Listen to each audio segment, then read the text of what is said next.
আজকে মিয়োনিজ বানাবো বাড়িতেই সহজ পদ্ধতিতে। কিভাবে মিয়োনিজটা বানানো যায় দেখতে থাকো। আমি নিয়ে নিয়েছি এখানে দুটো বয়েল ডিম, লেবু,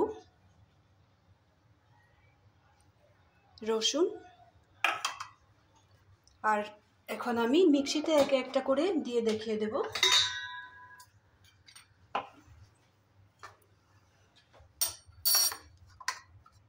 প্রথমে আমি বয়েল ডিমটা দিয়ে দেবো মিক্সিতে। আমি খুব বেশি বানাবো না, এই জন্য আমি বেশি ডিম দিলাম না, 2টা ডিম দিয়ে দিয়েছি।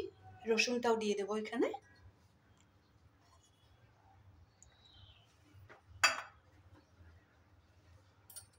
বেশি বানাবো না মানে কারণ একটাই, এই জিনিসটা বেশি দিন রেখে খেতেও লাগে না, যার জন্য এখানে দিয়ে দেব আমুল,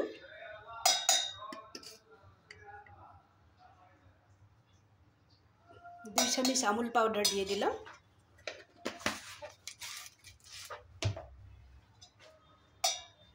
এখানে দিয়ে দেব চিনি, দিয়ে দিলাম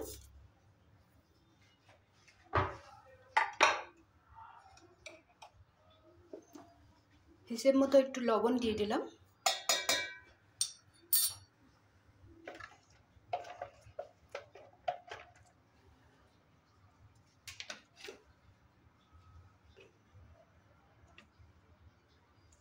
এখানে দিব একটু গোলমরিচের পাউডার। ভিনিগার দেওয়া যায়, আমি ভিনিগার দিব না, এখানে একটু লেবু রস দিয়ে দেব।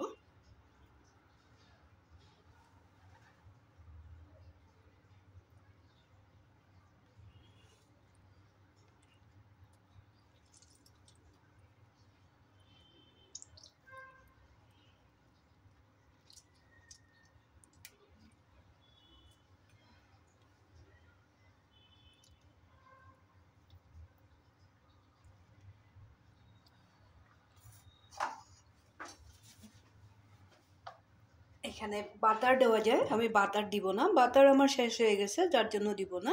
এখানে আমি সাদা তেল অ্যাড করব।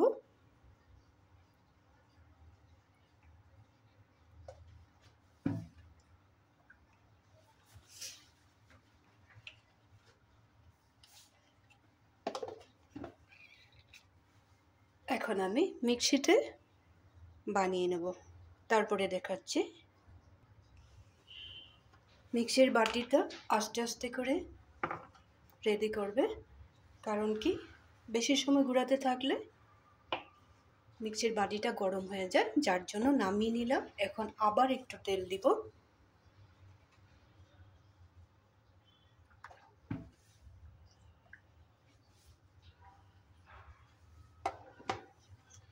আবার একটু সময় ঘুরিয়ে নেব।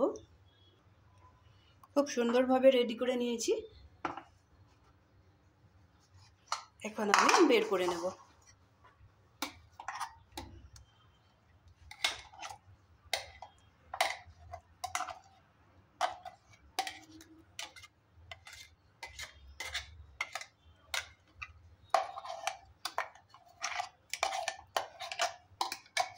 বাড়িতে ব্রেড এনে রাখলে আর এইভাবে যদি 2-3 দিনের জন্য বানিয়ে রাখা যায়, খুবই সুবিধা হয়। ফ্রিজিং করে রেখে দিতে হয়, আর খুব বেশি দিন রাখতে কিন্তু লাগে না। আর সবগুলো জিনিস একদম সম পরিমাণে দিতে লাগে, আর খেতে খুবই টেস্টি হয়। আজকের এই মিয়োনিজের রেসিপিটা যদি তোমাদের ভালো লেগে থাকে তাহলে লাইক শেয়ার করবে, বাড়িতে বানাবে, বানিয়ে খেয়ে তারপরে কমেন্ট করবে। কমেন্ট করতে ভুলবে না কিন্তু। তাহলে বেশি দেরি না করে আজকের জন্য রাখি। ভালো থাকবে, সুস্থ থাকবে।